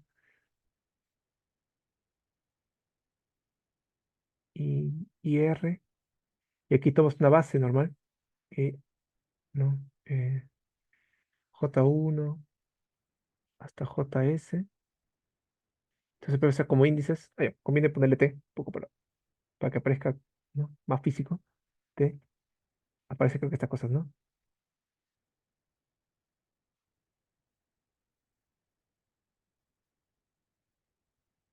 El multiíndice doble. Y ahí, no, también, y puede hacer lo mismo, o sea, si se da cuenta, ¿qué te impide poner un espacio vectorial, ¿no? O sea, habíamos trabajado con un espacio vectorial. Puedes usar B o B dual, o sea, da lo mismo para hacer estas definiciones, ¿no? Pero aquí cambiarlo así se complica más. Esas definiciones con este estilo ya se complica un poco más, ¿no? Como multiíndice me refiero, o sea, usar multiíndice se complica más las cosas para definir. Pero usando la notación que hemos visto, me parece que es natural definir alternancia sobre estas cosas, definir potencial sobre estas cosas. Tiene sentido definir las cositas. Es mucho más fácil definir estas cositas, ¿no? Pero lo que yo quiero mostrarles es que en verdad el multinícer también sale. O sea, da lo mismo. Y así creo que se ve en relatividad general, así se ve creo que ¿cómo se llama? El tema de física general, también que se quedó así. Pero se puede hacer, ¿no? Un poco para, ¿no? Lo que hemos hecho vale para cualquier cosa, ¿no? Entonces lo que también quise comentar es otra cosa, es, ¿no? A los que les gusta un poquito más la relatividad general, cosmología, ¿no? O incluso partículas, ¿no? Con Yang-Mills, van a ver variedades, ¿cómo se llama? Conjuntos así curvos, que van a ser algo así de ese estilo. Y lo curioso es que sobre cada puntito tienes un espacio vectorial, que es el espacio tangente al punto. ¿Qué tienes otro, por ejemplo? Se llama espacio tangente a la variedad. Tienes acá tu variedad, tu espacio curvo, y sobre ese espacio tienes, ¿no? En cada puntito tienes un espacio vectorial. Entonces, lo que va a pasar cuando tú estudias relatividad general o cosmología o teoría de Yang-Mills, lo que va a pasar es que tú vas a poder hacer álgebra lineal sobre esto, sobre cada punto, sobre cada espacio, sobre cada puntito. ¿Por qué? Porque hacer todo lo que hemos hecho, lo único que necesitas es un espacio vectorial de dimensión infinita, de dimensión finita. Entonces tú vas a poder definir sobre este espacio tensores, pero ese tensor va a depender del punto, ¿no? Y ¿no? Un K-tensor va a ser sencillamente una función que va a tomar K veces ese espacio hacia las reales, ¿no? Va a ser esto. ¿Qué? Va a ser esto. Va a ser K lineal en ellos. ¿Qué es lo que cambia? Lo que cambia es que como esto depende del punto, ¿qué pasa si yo lo varío suavemente? Esto también va a variar. Entonces, sobre cada puntito vas a tener otro tensor. Sobre cada punto vas a tener un tensor. El tensor va a cambiar sobre cada punto. Cuando estudies estas cositas variedades, con geometría, o sea, cuando estudies relatividad, estas cosas van a cambiar. Va a aparecer estas cosas. Tensores sobre cada puntito. Sobre cada punto vas a tener un tensor. Puede ser un tensor, puede ser un tensor normal, un tensor alternado, pero vas a tener un tensor. Y lo puedes hacer tranquilamente. Pero para entender esas cositas, esa idea abstracta que es un tensor, necesitas entender primero el álgebra multilineal, ¿no? Necesitas eso. Bueno, y como comentario, les digo que yo también que hubiera querido hacer esta escuela, es hablar un poco de geometría riemanniana. De hecho, mi primera idea fue empezar un poquito de geometría riemanniana, pero me di cuenta que fácil no había, chicos no tenían tanto background, porque ahora, mira, por ejemplo, la vez pasada hace dos escuelas, expuse un poco de geometría diferencial para superficies. Es bien bonito, me parece. La anterior expuse topología, si se dan cuenta hay un patrón. Y ahorita estoy exponiendo álgebra multilineal y multilineal, un poco para englobar todos los prerequisitos necesarios para exponer un poco de, ¿cómo se llama?, de álgebra, de geometría riemanniana, ¿no? Un poco para que para que todo el bloque esté completo, para que todo el bloque esté autoconclusivo. No haya nada que se escape. Un poco para hablar de geometría riemanniana, o sea, para entender un poco la geometría riemanniana o geometría pseudo-riemanniana, que es la que se usa para cosmología o relatividad general, necesitas saber álgebra multilineal. Sobre todo saber qué son tensores bien definidos, porque lo que va a pasar es lo que se enseña siempre, en las primeras clases se enseña el tensor métrico, y alguien ¿no? Entonces necesitas saber qué es un tensor métrico, y la mayoría lo que pasa es que se complica. ¿Por qué? Porque la definición de tensor métrico que se da ahí, primero es un tensor desde el punto de vista multilineal, pero es un tensor que también varía en cada puntito. O sea, se complica, es muy denso la definición que se da ahí. Es muy pesado. Por eso traté de, no sé si van a llevar esos cursos, si una vez expresé un poquito de... Sí, sí, dime, dime.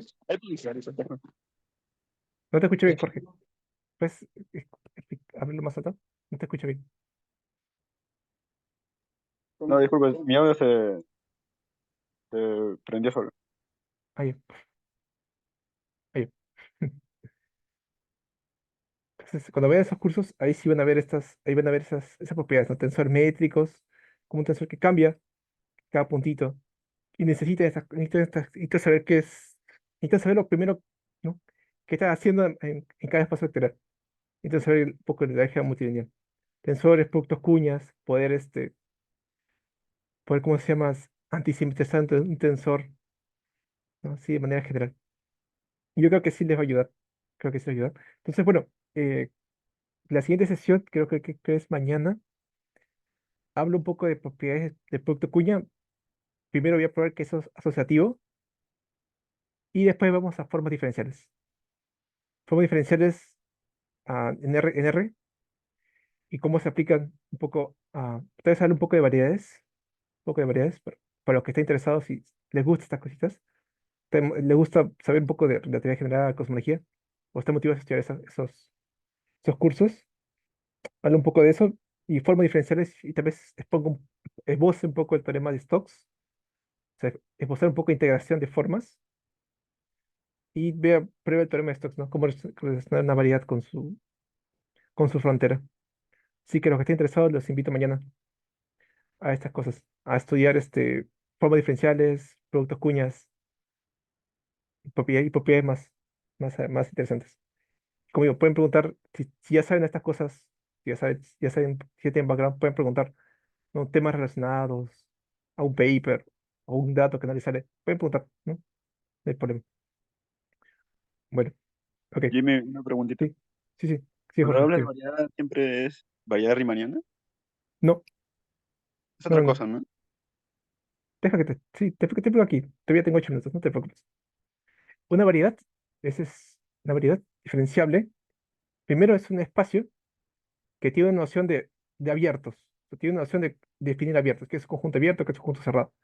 Eso tiene un nombre específico, y ya que dijiste mañana, supongo que estés al tanto de que se pide que sea un espacio topológico. O sea, que tenga un espacio topológico quiere decir que tienes una forma de decir qué conjuntos son abiertos y cuáles no.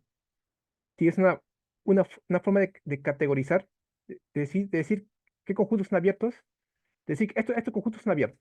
La topología guarda dentro de sí, es un paquete que te dice estos conjuntos son abiertos. Que es tu variedad tiene que tener una topología. ¿Ok? Y esa topología se pide que sea Hausdorff y segundo contable. ¿Qué quiere decir Hausdorff y segundo contable? Que si tú tienes tu variedad y tienes dos puntos diferentes, que existan dos abiertos que no se toquen, lo que los separen. Esto significa que sea Hausdorff. Y segundo contable, ¿qué quiere decir segundo contable? Es que tu espacio existan ah, unos abiertos especiales, una cantidad de abiertos numerables, de tal forma que cualquier abierto de tu espacio se puede escribir como una unión numerable de ellos. Y parece que está uno chino, pero imagínate, por ejemplo, Rn. Rn, cualquier abierto, se puede escribir como una unión de bolas abiertas. De bolas abiertas, ¿no? Con centro un entre n, ¿no? Cualquier abierto que se te ocurra, lo puedes escribir como una unión no, de bolitas, ¿no? Una cantidad numerable de bolitas. Y esto de aquí es segundo contable.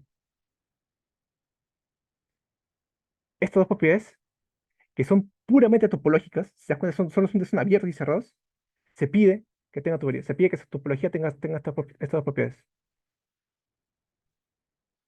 Y esto es decir mucho, ¿no? Es decir mucho. Y lo demás y lo otro que se pide, es que existan funciones, ¿cómo se llama? ¿Cómo decirlo? Que permitan que localmente tu espacio, tu M, que globalmente puede ser algo así curvo, se pide que existan funciones que existen y abiertos, tales que localmente esta cosa que es curva lo puedes ver como un plano. Por ejemplo, mira, por ejemplo, la Tierra, ¿no? O sea, la Tierra es una esfera, pero en tu vecindario tú lo ves como plano. O sea, localmente es plano, más globalmente es curvo. Se pide esa propiedad. Esas tres propiedades se llaman, ¿no? Y una propiedad más técnica se pide que si tú haces cambio de coordenadas, ese cambio sea suave, ¿no? Diferenciable. Se cumplen esas cuatro propiedades, M es una variedad diferenciable. A eso me refiero con variedad. A eso me refiero con variedad. A eso me refiero con variedad. Si te interesan estas cositas, creo que, no sé, yo la vez pasada en un seminario de topología, así, autoconclusivo, o sea, como álgebra lineal, o sea, no necesitas saber, solo teoría de conjuntos, y si te deseas, puedes preguntar a la administración, si, incluso creo que me grabaron, así que normal puedes ver las clases y las notas también, de topología básica, o sea, desde cero lo hice, así que es poco para juntar todas estas cosas, ¿no? Ya tengo álgebra lineal, ya tengo topología, ya tengo geometría diferencial, sí, para superficies, así que si termino esta sesión ya tengo para hablar de geometría riemanniana, así en todo su esplendor. Pero si tú eres curioso, y supongo que lo eres porque estás aquí, eh, algo que también me motivó, o sea, ¿por qué una pregunta natural? Es por qué se pide esto, ¿no? ¿Por qué se pide que tu esposa tenga estas dos cosas? ¿Se podrá quitar alguna de ellas? Que sea outdoor y segundo contable. Y la respuesta es no. O sea, no porque hay un fin detrás. ¿Y cuál es el fin de estas dos cositas? La integración. O sea, estas dos cosas te permiten definir un concepto también interesante que se llama partición de la unidad. La partición de la unidad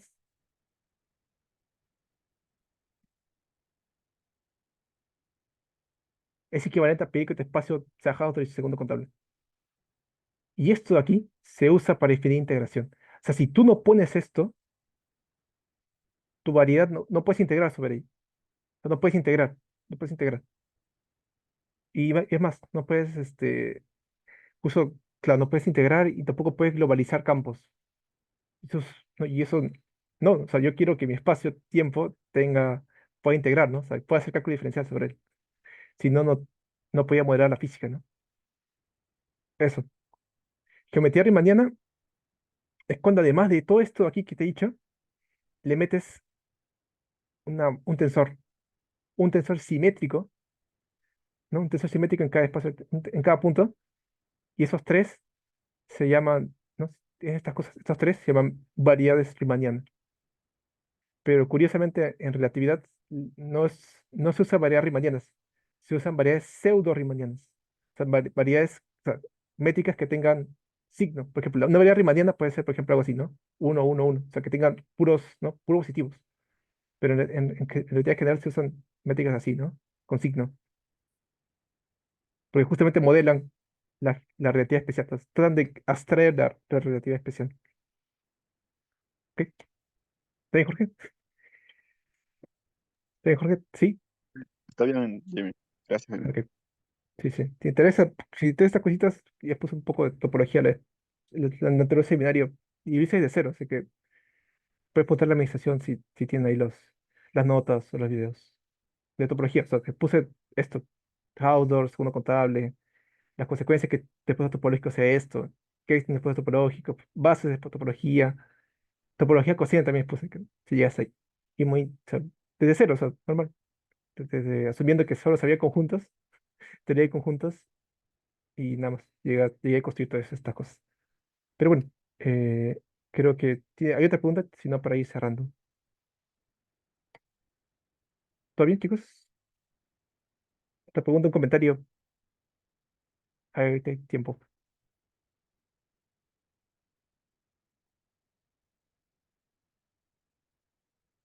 Ok. Entonces, bueno, ok. No te preocupes. Ah, eres matemático. Qué chévere. Qué chévere. Entonces,